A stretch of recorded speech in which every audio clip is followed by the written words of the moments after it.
Welcome to competitive cracker. ഞാൻ അഞ്ജലി കൃഷ്ണൻ.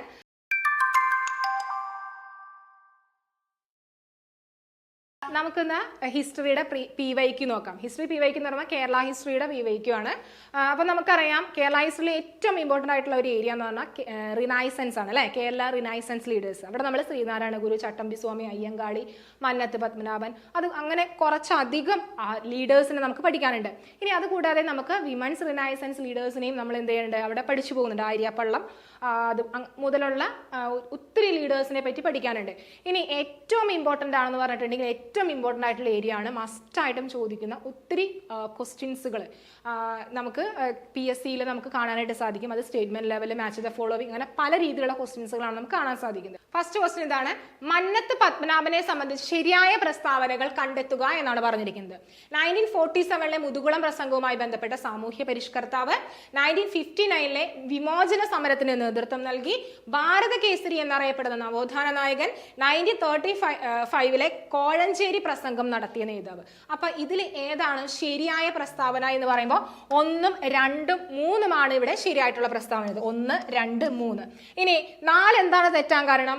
1935 കോഴഞ്ചേരി പ്രസംഗം നടത്തിയത് മന്നത്ത് പത്മനാഭൻ അല്ല, C. കേശവൻ അല്ലെ. C. കേശവനാണ്. നിവർത്തന പ്രക്ഷോഭവുമായി ബന്ധപ്പെട്ടിട്ടാണ് കോഴഞ്ചേരി പ്രസംഗം നടക്കുന്നത്. അപ്പൊ ഇവിടെ മന്നത്ത് പത്മനാഭനുമായി ബന്ധപ്പെട്ട് ഇവിടെ വേറെ ഏറ്റവും ഇമ്പോർട്ടൻ്റ് ആയിട്ടുള്ള ഒരു കാര്യം കൂടി പറഞ്ഞു വെക്കണം. NSS അല്ലെ, നായർ സർവീസ് അല്ലെങ്കിൽ നായർ വിഭാഗവുമായി ബന്ധപ്പെട്ട് അവരുടെ ഉന്നമനത്തിന് വേണ്ടി പ്രവർത്തിച്ച ഒരു വ്യക്തി, ഒരു സാമൂഹ്യ പരിഷ്കർത്താവാണ് മന്നത്ത് പത്മനാഭൻ. ഇനി മന്നത്ത് പത്മനാഭൻ എന്ന് പറയുമ്പോൾ നമ്മൾ ഏറ്റവും കൂടുതൽ ഓർത്ത് വെക്കേണ്ടത് വൈക്കം സത്യാഗ്രഹ അല്ലെ.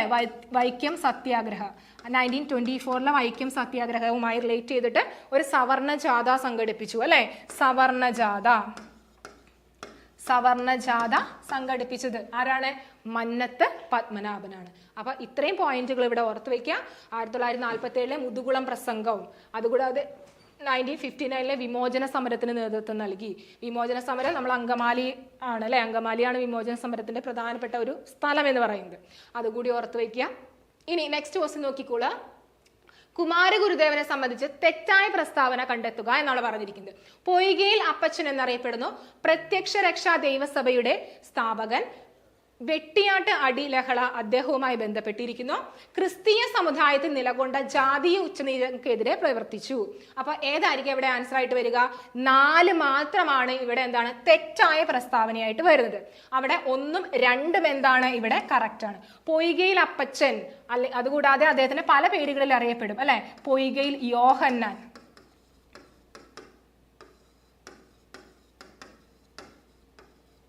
പൊയ്കയിൽ യോഹന്നാൻ ഉപദേശി,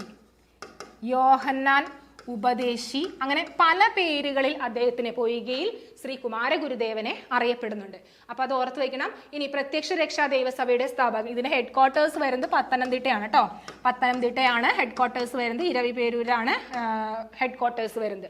ഇനി ക്രിസ്തീയ സമുദായത്തിൽ നിലനിന്നിരുന്ന ജാതി ഉച്ചനീചർക്കെതിരെ മാത്രമല്ല, അതായത് അടിച്ചമർത്തപ്പെട്ട വിഭാഗങ്ങൾക്കെതിരെയും ആര് പ്രവർത്തിച്ചിട്ടുണ്ട്? കുമാരഗുരുദേവൻ. പൊയ്കയിൽ ശ്രീ കുമാരഗുരുദേവൻ പ്രവർത്തിച്ചിട്ടുണ്ട്. ഇനി അവശത അനുഭവിക്കുന്നവർക്ക് വേണ്ടിയിട്ട് അദ്ദേഹം നടത്തിയതാണ് അടിമ ലഹള എന്ന് പറഞ്ഞ അടിമ ലഹള. ഇനി അതുകൂടാതെ ദളിതനും ഹിന്ദുവും ക്രൈസ്തവരും കൂടിയുള്ള ഒരു ദ്രാവിഡ ദളിതൻ എന്ന് പറയുന്ന ഒരു കോൺസെപ്റ്റ് കൊണ്ടുവന്ന ആരാണ്? കുമാര ഗുരുദേവനാണ്. അത് ഓർത്ത് വയ്ക്കുക. ഇനി നെക്സ്റ്റ് ക്വസ്റ്റ്യൻ നോക്കിക്കോളാം. VT ഭട്ടതിരിപ്പാടുമായി ബന്ധപ്പെട്ടിരിക്കുന്ന പ്രസ്താവനകൾ കണ്ടെത്തുക. നാനാജാതി മതസ്ഥർ ഒന്നിച്ച് താമസിക്കുന്ന കൊടുമുണ്ട് കോളനി എന്ന ആശയം, ഘോഷ ബഹിഷ്കരണം, വിധവ വിവാഹത്തിന് തുടക്കം കുറിച്ചു, മിശ്ര വിവാഹത്തിന് തുടക്കം കുറിച്ചു. ഏതായിരിക്കും ഇവിടെ കറക്റ്റ് ആയിട്ട് ആൻസർ വരുന്നത്? എല്ലാം ശരിയാണ് അല്ലെ. അതായത് നമുക്കറിയാം VT ഭട്ടതിരിപ്പാട് നമ്പൂതിരി വിഭാഗങ്ങൾക്കെതിരെ അല്ലെ, നമ്പൂതിരി വിഭാഗങ്ങളുടെ ആ ഒരു അവിടെ നിലനിന്നിരുന്ന അനാചാരങ്ങൾക്കും ദുരാചാരങ്ങൾക്കും എതിരെ പോരാടിയ ഒരു വ്യക്തിയായിരുന്നു ആര്? VT ഭട്ടതിരിപ്പാട്. അപ്പോൾ അദ്ദേഹം നാനാജാതി മതസ്ഥർ ഒന്നിച്ച് താമസിക്കുന്ന കൊടുമുണ്ട് കോളനി എന്ന ആശയം കൊണ്ടുവന്നു. അതുകൂടാതെ ഘോഷ, പണ്ട് കാലത്ത് നമ്പൂതിരി സ്ത്രീകളൊക്കെ പുറത്തേക്ക് ഇറങ്ങുമ്പോൾ ഒരു മേൽമുണ്ട് ധരിക്കണമായിരുന്നു, വെള്ള ശുഭ്രവസ്ത്രം ധരിക്കണമായിരുന്നു, ഇങ്ങനെ മൂടിയിട്ട് വേണം പോകാൻ. അതിനെതിരെ ബഹിഷ്കരിക്കണം എന്ന് ആഹ്വാനം ചെയ്തു. അതുകൂടാതെ വിധവ പുനർവിവാഹത്തിന് തുടക്കം കുറിച്ചു. മിശ്ര വിവാഹത്തിന് തുടക്കം കുറിച്ചത് ആരാണ്? VT ഭട്ടതിരിപ്പാടാണ്. അദ്ദേഹത്തിന്റെ ആത്മകഥയാണ് കണ്ണീരും കിനാവും അല്ലെ. കണ്ണീരും കിനാവും എന്ന് പറയുന്നത്. ഇനി അതുകൂടാതെ അദ്ദേഹത്തിന്റെ ഒരു നാടകമാണ് അടുക്കളയിൽ നിന്ന് അരങ്ങത്തേക്ക്, അടുക്കളയിൽ നിന്ന് അരങ്ങത്തേക്ക്, അടുക്കളയിൽ നിന്ന് അരങ്ങത്തേക്ക് എന്നുള്ള ആ ഒരു നാടകം. അപ്പൊ ഇവിടെ കറക്റ്റ് ആയിട്ട് ഓർത്ത് വയ്ക്കുക, സ്റ്റേറ്റ്മെന്റ് എല്ലാം എന്താണ് ഇവിടെ ശരിയാണ്. നെക്സ്റ്റ് നോക്കിക്കോളാം, ശ്രീനാരായണ ഗുരുവുമായി ബന്ധപ്പെട്ട വസ്തുതകളുടെ ശരിയായ ജോഡി കണ്ടെത്താനാണ് പറഞ്ഞിരിക്കുന്നത്. അപ്പൊ ഇവിടെ ജോഡി നോക്കിക്കോളാം, ഏതാണ്? ഓപ്ഷൻ സി ആണല്ലേ. നമുക്കൊന്ന് മാച്ച് ചെയ്ത് നോക്കാം. അരുവിപ്പുറം പ്രതിഷ്ഠ നമുക്കറിയാം 1888 ആണ് അരുവിപ്പുറ പ്രതിഷ്ഠ വരുന്നത് അല്ലെ. ഇനി ടാഗോറിന്റെ സന്ദർശനം ഏതാണ്? 1922 ആണ് ടാഗോറിന്റെ സന്ദർശനം വരുന്നത്. ഇനി ഗാന്ധിജിയുടെ സന്ദർശനം ഏതാണ്? 1925 ഗാന്ധിജിയുടെ സന്ദർശനം വരുന്നത്. ഇനി ഗുരുവിന്റെ സമാധി വരുന്നത് 1928 ഗുരുവിന്റെ സമാധി വരുന്നത്. അപ്പോൾ വർഷങ്ങൾ കറക്റ്റ് ആയിട്ട് ഇവിടെ ഓർത്ത് വെച്ചാലാണ് നമുക്ക് ഇതുപോലുള്ള മാച്ച് ദ ഫോളോവിങ് എന്നുള്ള ആ ഒരു ഏരിയാസ് നമുക്ക് കറക്റ്റ് ആയിട്ട് ക്ലിയർ ചെയ്ത് പോകാനായിട്ട് പറ്റുള്ളൂ. നെക്സ്റ്റ് നോക്കിക്കോളുക, നമുക്കറിയാം ഡ്രൈവറുടെ ബാച്ചിന്റെ ഒരു 60 ഡേയ്സിന്റെ ഒരു ക്രാഷ് കോഴ്സ് നമ്മൾ അമരലി ക്രാക്കറിൽ ആരംഭിക്കുന്നുണ്ട്.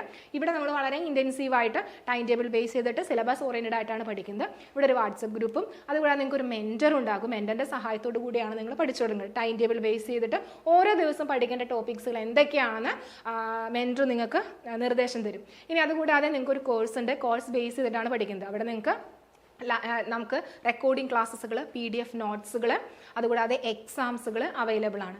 ഇനി വീക്കിലി നിങ്ങൾക്ക് ലൈവ് ക്ലാസ്സുകൾ വരുന്നുണ്ട്. അവിടെ നമ്മൾ പ്രീവിയസ് ഇയർ ക്വസ്റ്റ്യൻസ് ബേസ് ചെയ്തിട്ടാണ് പഠിക്കുന്നത്. ഏറ്റവും ഇമ്പോർട്ടൻ്റ് ആയിട്ടുള്ള ഏരിയ എങ്ങനെയായിരിക്കും ക്വസ്റ്റ്യൻ വരിക, അതുപോലെ തന്നെ ഏത് ഏരിയ ആണ് പഠിക്കേണ്ടത്, എങ്ങനെയാണ് പഠിക്കേണ്ടത്, എങ്ങനെയാണ് ഒരു ക്വസ്റ്റ്യനെ അപ്രോച്ച് ചെയ്യേണ്ടത്, എങ്ങനെ ശരി ഉത്തരത്തിലേക്ക് എത്താം, അങ്ങനെയുള്ള ആ ഒരു രീതിയിലൂടെയാണ് നമ്മളിവിടെ പഠിച്ചു പോകുന്നത്. അപ്പോൾ ജോയിൻ ചെയ്യേണ്ട നമ്പർ ഇതാണ് 8590202323. അപ്പോൾ അത് ഓർത്ത് വയ്ക്കണം, നമ്പർ ഓർത്ത് വയ്ക്കുക. 8590202323 ആണ് നമ്പർ. അപ്പോൾ ജോയിൻ ചെയ്യാൻ മറക്കരുത്, കോൺടാക്ട് ചെയ്യാം. ഇനി നെക്സ്റ്റ് ക്വസ്റ്റിനിലേക്ക് പോകാം. ചട്ടമ്പി സ്വാമികളെ സംബന്ധിച്ച് ശരിയായ പ്രസ്താവനകൾ കണ്ടെത്തുക എന്നാണ് പറഞ്ഞിരിക്കുന്നത്. 1892 സ്വാമി വിവേകാനന്ദൻ ചട്ടമ്പി സ്വാമികളെ സന്ദർശിച്ചു. ചട്ടമ്പി സ്വാമികൾ രചിച്ച നവമഞ്ജരി ശ്രീനാരായണ ഗുരുവിന് സമർപ്പിച്ചു. ശ്രീനാരായണ ഗുരു ചട്ടമ്പി സ്വാമികൾ എന്നിവരുടെ ഗുരുവായിരുന്നു തൈക്കാട് അയ്യാഗുരു. അപ്പോൾ ഇവിടെ ഏതായിരിക്കാം കറക്റ്റ് ആയിട്ട് ആൻസർ വരിക? 1ഉം 3ഉമാണ് ഇവിടെ കറക്റ്റ് ആയിട്ട്. അപ്പോൾ ഈ സ്റ്റേറ്റ്മെന്റ്, ആദ്യത്തെ സ്റ്റേറ്റ്മെന്റ് പഠിച്ചു വെച്ചോളാം. ഇത് ശരിയാണ്. 1892 സ്വാമി വിവേകാനന്ദൻ ചട്ടമ്പി സ്വാമികളെ സന്ദർശിച്ചു. ഈ സന്ദർശന വേളയിലാണ് മലബാറിൽ ഞാനൊരു മഹാനായിട്ടുള്ള ഒരു മനുഷ്യനെ കണ്ടു എന്ന് പറഞ്ഞത്. വിവേകാനന്ദൻ ചട്ടമ്പി സ്വാമിയെ പറ്റിയാണ് പറഞ്ഞത്. അപ്പോൾ ചട്ടമ്പി സ്വാമി തിരിച്ചു പറഞ്ഞു. അവിടെ എന്താ പറഞ്ഞത്? അദ്ദേഹം തിരിച്ചു പറഞ്ഞൊരു വാക്കുകൊണ്ട് അദ്ദേഹം ഒരു ഗരുഡനാണെങ്കിൽ ഞാനൊരു കൊതുകാണ് എന്നാണ് ചട്ടമ്പി സ്വാമി അവിടെ തിരിച്ചു പറഞ്ഞത്. ഇനി ശ്രീനാരായണ ഗുരു ചട്ടമ്പി സ്വാമി എന്നിവരുടെ ഗുരുവായിരുന്നു തൈക്കാട് അയ്യാ ഗുരു. അത് ഓർത്ത് വയ്ക്കണം. ഇനി ഇവിടെ എന്താണ് തെറ്റ്? രണ്ടാമത്തെ സ്റ്റേറ്റ്മെന്റ്, ചട്ടമ്പി സ്വാമികൾ രചിച്ച നവമഞ്ജരി ശ്രീനാരായണ ഗുരുവിന് സമർപ്പിച്ചു. അത് തെറ്റാണ് അല്ലെ. ശ്രീനാരായണ ഗുരു രചിച്ച നവമഞ്ജരി ആർക്കാ സമർപ്പിച്ചത്? ചട്ടമ്പി സ്വാമികൾക്കാണ് സമർപ്പിച്ചത്. അതാണ് അവിടെ എന്താണ് തെറ്റായിട്ട്, അല്ലെങ്കിൽ അത് ശരിയായിട്ടുള്ള വേർഡ് ഇതാണ്, ഓർത്ത് വയ്ക്കുക. ശ്രീനാരായണ ഗുരു രചിച്ച നവമഞ്ജരി ചട്ടമ്പി സ്വാമികൾക്കാണ് അവിടെ സമർപ്പിച്ചത്. ഇനി നെക്സ്റ്റ് നോക്കിക്കോളാം. അയ്യങ്കാളിയെ സംബന്ധിച്ച പ്രസ്താവനകളിൽ ശരിയായത് കണ്ടെത്തുക എന്നാണ് പറഞ്ഞിരിക്കുന്നത്. സഞ്ചാര സ്വാതന്ത്ര്യത്തിനായി വില്ലുവണ്ടി സമരം നടത്തിയത് 1915, കല്ലുമാല സമരം നടത്തിയത് 1893, 1937 അയ്യങ്കാളിയെ സന്ദർശിച്ച ഗാന്ധിജി അദ്ദേഹത്തെ പുലയ രാജാവ് എന്ന് വിശേഷിപ്പിച്ചു. സാധുജന പരിപാലന സംഘം സ്ഥാപിച്ചു. ഏതായിരിക്കും അവിടെ ശരിയായിട്ട് വരുന്നത്? 3ഉം 4ഉമാണ് ഇവിടെ ശരിയായിട്ട് വരുന്നത് അല്ലെ. 1937 അയ്യങ്കാളിയെ ഗാന്ധിജി സന്ദർശിച്ചു. ആ സമയത്ത് അദ്ദേഹത്തിന്റെ 5ാമത്തെ സന്ദർശനത്തിലാണ്, കേരള സന്ദർശനത്തിലാണ് അയ്യങ്കാളിയെ പുലയ രാജാവ് എന്ന് വിളിച്ചത് അല്ലെ. ഇനി സാധുജന പരിപാലന സംഘം സ്ഥാപിച്ചു, അത് കറക്റ്റ് ആണ്. ഇനി ഇവിടെ ഈ 2 സ്റ്റേറ്റ്മെന്റ് തെറ്റാനായിട്ടുള്ള കാരണം എന്താണ്? സഞ്ചാര സ്വാതന്ത്ര്യത്തിനായി വില്ലുവണ്ടി സമരം നടത്തിയത് എന്നാണ്? 1893 അല്ലെ. 1893. ഇനി കല്ലുമാല സമരം നടത്തിയത് എന്നാണ്? 1915. ഈ സ്റ്റേറ്റ്മെന്റ് ഡേറ്റ് അങ്ങോട്ടും ഇങ്ങോട്ടൊക്കെ തിരിഞ്ഞു പോയേക്കണം. അപ്പൊ അതുകൊണ്ടാണ് പറയുന്നത് വർഷം ഇമ്പോർട്ടന്റ് ആണ്, കറക്റ്റ് ആയിട്ട് പഠിച്ചു പോകാം. ഇനി നെക്സ്റ്റ് ക്വസ്റ്റ്യൻ നോക്കിക്കോളാം. പണ്ഡിറ്റ് KP കറുപ്പൻ സ്ഥാപിച്ച സംഘടനകൾ കണ്ടെത്തുക എന്നാണ് പറഞ്ഞിരിക്കുന്നത്. സമത്വ സമാജം, ഹരയ സമുദായം, ജ്ഞാനോദയ സഭ, കൊച്ചി പുലയ മഹാസഭ. ഇതിൽ ഏതായിരിക്കാം സ്ഥാപിച്ച സംഘടനകൾ? 2ഉം 3ഉം 4ഉമാണ് അല്ലെ. 2ഉം 3ഉം 4ഉമാണ്. സമത്വ സമാജം നമുക്കറിയാം, വൈകുണ്ഠസ്വാമിയാണ്. ഇനി അദ്ദേഹത്തിന്റെ ഒത്തിരി സംഘടനകളെ പറ്റി നമുക്കറിയാം അല്ലെ. ഏതൊക്കെയാണ്? കല്യാണദായിനി സഭ, കല്യാണധായിനി സഭ, അദ്ദേഹത്തിൻ്റെ ഏറ്റവും ഇമ്പോർട്ടൻ്റ് ആയിട്ടുള്ള ഒരു സംഘടനയാണ്.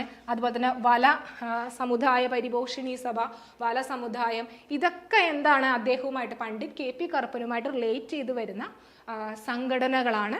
ഏറ്റവും ഇമ്പോർട്ടൻ്റ് ആയിട്ടുള്ള സംഘടനകൾ പഠിച്ചു വയ്ക്കുക. ഇനി നെക്സ്റ്റ് നോക്കിക്കോളാം. ഇനി പറയുന്ന ഓപ്ഷനുകളിൽ ഏതാണ് ചരിത്ര സംഭവങ്ങളുടെ ശരിയായ കാലഗണന ക്രമം നൽകിയിരിക്കുന്നതെന്നാണ് പറയുന്നത്. കല്ലുമാല സമരം, സാധുജന പരിപാലന സംഘത്തിന്റെ രൂപീകരണം, കൊച്ചിൻ പുലയ മഹാസഭയുടെ രൂപീകരണം, വില്ലുവണ്ടി യാത്ര. ഇതിലേതായിരിക്കും അവിടെ കറക്റ്റ് ആയിട്ട് വരുന്നത്? ഓപ്ഷൻ എ ആണ് അല്ലേ, വില്ലുവണ്ടി സമരം. 1893 വില്ലുവണ്ടി സമരം വരുന്നത്. ദെൻ സെക്കൻഡ് വരുന്നത് എന്താണ്? സാധുജന പരിപാലന സംഘം.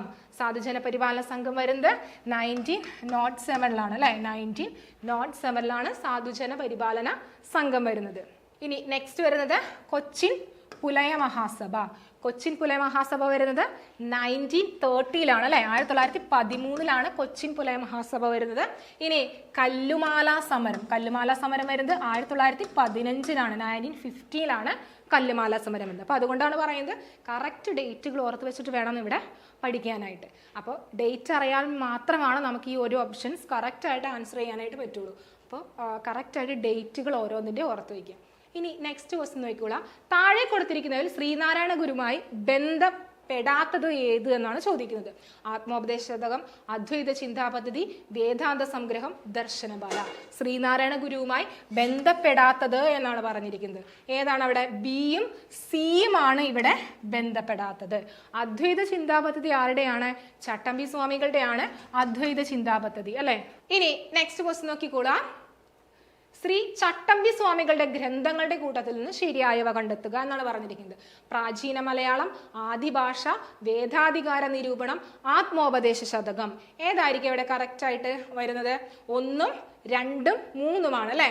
1, 2, 3 പ്രാചീന മലയാളം എന്ന് പറഞ്ഞാൽ എന്തിനായിട്ട് റിലേറ്റ് ചെയ്തിട്ടാണ് വരുന്നത്? പ്രാചീന മലയാളം നമുക്കറിയാം, പരശുരാമൻ ദാനം കൊടുത്താണ് കേരളം എന്നുള്ള ഒരു കോൺസെപ്റ്റ് ഉണ്ട് അല്ലെ. അപ്പൊ അതിനെ ഖണ്ഡിക്കുന്ന ഒരു കൃതിയാണ് ഈ പ്രാചീന മലയാളം എന്ന് പറയുന്നത്.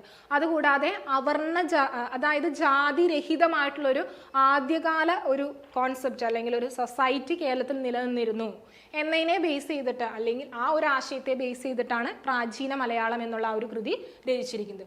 ഇനി വേദാധികാര നിരൂപണം, അവർണർക്കും എന്താണ് വേദങ്ങൾ പഠിക്കണം എന്നുള്ളതിനെ റിലേറ്റ് ചെയ്തിട്ട് അദ്ദേഹം രചിച്ചൊരു കൃതിയാണ് വേദാധികാര നിരൂപണം എന്ന് പറയുന്നത്. അപ്പൊ അത് ഓർത്ത് വയ്ക്കുക, അദ്ദേഹത്തിന്റെ കൃതി അല്ലെ. ശരിയായവ ഏതൊക്കെയാണ്? 1, 2, 3 ശരിയായിട്ടുള്ളത്. അപ്പോൾ ഇവിടെ കറക്റ്റ് ആയിട്ട് ഓർക്കണം. ആത്മോപദേശ ശതകം നമുക്കറിയാം ശ്രീനാരായണ ഗുരുവിൻ്റെയാണ് അല്ലേ. അപ്പോൾ ഇത്രയാണ് നമുക്ക് ഇവിടെ വരുന്ന ക്വസ്റ്റ്യൻസുകൾ എന്ന് പറയുന്നത്. ഏറ്റവും ഇമ്പോർട്ടൻ്റ് ആയിട്ട് ഇവിടെ ഓർത്ത് വയ്ക്കേണ്ട അല്ലെങ്കിൽ കേരള റിനൈസൻസ് പഠിക്കുമ്പോൾ ഏറ്റവും ഇമ്പോർട്ടൻ്റ് ആയിട്ട് ഓർത്ത് വയ്ക്കേണ്ട കാര്യം എന്ന് പറഞ്ഞിട്ടുണ്ടെങ്കിൽ അവിടെ ഡേറ്റുകൾ പഠിക്കുക, ഓരോ സംഘടനകൾ അവരുമായിട്ട് റിലേറ്റ് ചെയ്ത സംഘടനകൾ പഠിക്കുക. ഇതൊക്കെ ഏറ്റവും ഇമ്പോർട്ടൻ്റ് ആയിട്ടുള്ള ഒരു ഏരിയ ആണ്. അപ്പോൾ നമുക്ക് നെക്സ്റ്റ് ക്ലാസ്സിൽ മറ്റ് കുറച്ച് ക്വസ്റ്റ്യൻസുകളുമായിട്ട് വീണ്ടും കാണാം. അപ്പോൾ വീഡിയോ ഇഷ്ടമായെങ്കിൽ ലൈക്ക് ചെയ്യുക, ഷെയർ ചെയ്യുക, സബ്സ്ക്രൈബ് ചെയ്യുക. Thank you.